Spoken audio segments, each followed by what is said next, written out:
বাংলাদেশের জাতীয় সংবাদ মাধ্যমসমূহে প্রকাশিত সংবাদসমূহের উল্লেখযোগ্য অংশ নিয়ে সম্পাদিত অ্যানালগ নিউজরুমে স্বাগতম। সম্মানিত দর্শক শ্রোতা, আজ ২৭শে জানুয়ারি ২০১০ বুধবার কুমিল্লা সরকারি কলেজে সাধারণ ছাত্রীদের সাথে আওয়ামী ছাত্রলীগের বখাটে নেতাকর্মীদের উচ্ছৃঙ্খল আচরণের প্রতিবাদ করার অপরাধে ছাত্রলীগ ক্যাডাররা একজন শিক্ষককে শারীরিকভাবে লাঞ্ছিত করার পাশাপাশি কলেজ ক্যাম্পাসে বেপরোয়া তাণ্ডব চালানোর খবর ছেপেছে প্রথম আলো, আমার দেশ ও কালের কণ্ঠ। আওয়ামী ছাত্রলীগ ক্যাডাররা দিনাজপুর সরকারি কলেজে অধ্যক্ষের কার্যালয়ে ভাঙচুর করার সংবাদ, সন্ত্রাসের জনপদ ফেনীতে চাঁদার দাবিতে সরকার দলীয় ছাত্র সংগঠন ছাত্রলীগের কর্মীরা একজন ব্যবসায়ীকে কুপিয়ে হত্যা করার খবর এবং ছাত্রলীগের ভর্তি বাণিজ্যের দাবি পূরণ না করার অপরাধে ব্রাহ্মণবাড়িয়া সরকারি কলেজের প্রিন্সিপালের উপর বোমা হামলার সংবাদ এসেছে যথাক্রমে যুগান্তর, নয়াদিগন্ত ও bdnews24.com-এ।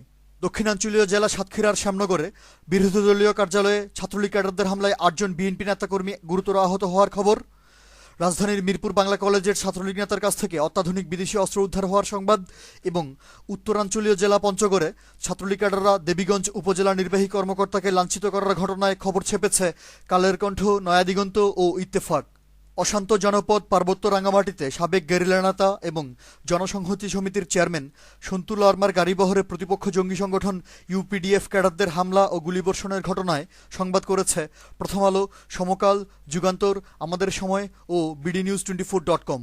রাঙামাটির বাঘাইছড়িতে উপজাতীয় সন্ত্রাসীরা বাঙালি কৃষকদের ১২ একর জমির কৃষি ফসল ধ্বংস করে দেওয়ার সংবাদ এবং উপজাতীয় জঙ্গিদের বেপরোয়া সন্ত্রাসী কর্মকাণ্ডের প্রতিবাদে খাগড়াছড়ির দীঘিনালায় অবরোধ কর্মসূচির খবর ছেপেছে নয়াদিগন্ত ও কালের কণ্ঠ। বাণিজ্যিক রাজধানী চট্টগ্রামে ছিনতাই ঘটনায় জড়িত আইনশৃঙ্খলা রক্ষাকারী বাহিনীর ৩ জন সদস্য হাতে নাতে আটক হওয়ার সংবাদ ছেপেছে প্রথম আলো, কালের কণ্ঠ এবং মানবজমিন। ২৬ জানুয়ারি ভারতের প্রজাতন্ত্র দিবসে বাংলাদেশের ছিটমহল আঙ্গুরপোতা দহগ্রামে ভারতীয় পতাকা উড়ানোর বিস্ময়কর সংবাদ এবং বিএসএফের গুলিতে সাতক্ষীরার দেবহাটায় একজন নিরীহ বাংলাদেশি নিহত হওয়ার খবর ছেপেছে নয়াদিগন্ত পত্রিকা। ১৯৭১ সালে ৪ বছর বয়সীদের মুজিবনগর সরকারের কর্মচারী বিবেচনায় ১৩৩ জন আওয়ামীপন্থী ব্যক্তিকে সরকারি পুনর্বাসনের বিস্ময়কর সংবাদ ছেপেছে নয়াদিগন্ত এবং সমকাল। ঢাকা মেডিকেল কলেজ হাসপাতালে জনবল নিয়োগ প্রক্রিয়ায় ব্যাপক দলীয়করণ ও নিয়োগ বাণিজ্যের প্রেক্ষাপটে গণমাধ্যমের চাপের মুখে সরকার প্রতিষ্ঠানটির পরিচালককে প্রত্যাহার করে নেওয়ার খবর ছেপেছে ভোরের কাগজ, আমাদের সময় ও কালের কণ্ঠ। ক্ষমতাসীন আওয়ামী লীগের অভিমানী বালক হিসেবে চিহ্নিত তরুণ এমপি সোহেল তাজ দীর্ঘ ৭ মাস আমেরিকায় পারিবারিক ভ্রমণ শেষে প্রতিমন্ত্রীর মর্যাদায় দেশে ফেরার সংবাদ এসেছে সমকাল, যুগান্তর, কালের কণ্ঠ এবং bdnews24.com-এ।